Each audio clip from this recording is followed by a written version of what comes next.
Hello প্রিয় বন্ধুরা, কয়েকদিন আগের এক ঘটনা আপনাদের সাথে শেয়ার করতেছি। ঘটনাটা হইল, আমার এলাকার এক ছোট ভাই, ও আপনার ল্যাপটপ কিনবো অনলাইনে। তো যার কাছে ল্যাপটপ কিনবো, সম্ভবত 1.5 লাখ টাকার ল্যাপটপ, ওর সাথে কথা হয়েছে 50,000 টাকা নিব।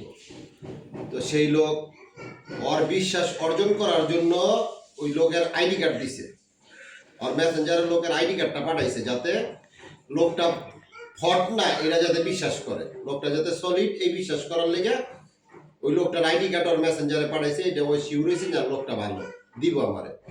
তো 8,000, 7,000, 10,000, 12,000 এরকম করে প্রায় 32,000 টাকার মতো ভরছে।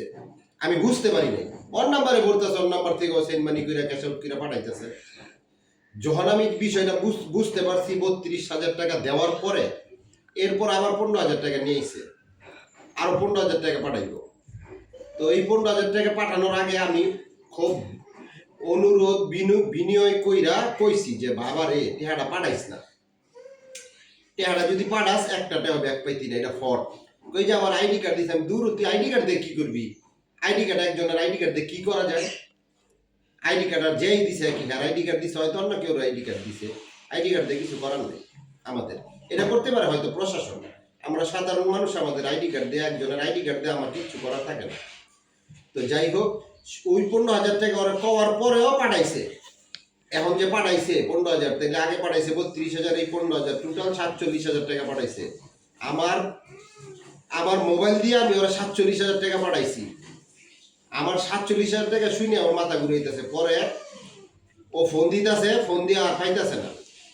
যখন ও বুঝতে পারছে ফট, তোর ওরও মাথা ঘুরাইতেছে, ওই বাসায় যেতেছে না, বাসাতে লোকাইতেছে, ওরা নেওয়ার লেগে বাসায় যায় না, খাওয়া দাওয়া বন্ধ।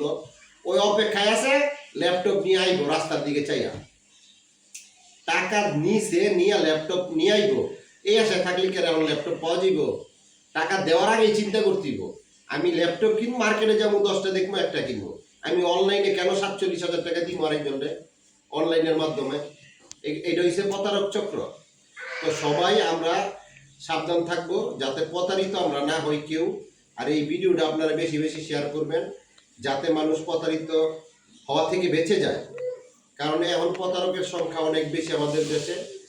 প্রতারকরা বিভিন্ন কৌশল ব্যবহার করে, একটা না একটা কৌশলে মনে করেন আপনারা পড়াইব, যেভাবেই হোক। আমরা যারা এজেন্ট আছি, অনেক এজেন্টের টাকাও নিয়ে গেছে, এরকম প্রমাণও আছে। আর প্রতারকরা অনেক স্পেশাল ভাবেই ওরা এই প্রতারকটা শিখে। তো যাই হোক, আপনারা সবাই সাবধান থাকবেন, আর এই ভিডিওটা বেশি বেশি করে শেয়ার করবেন, যাতে মানুষ সাবধান হইতে পারে।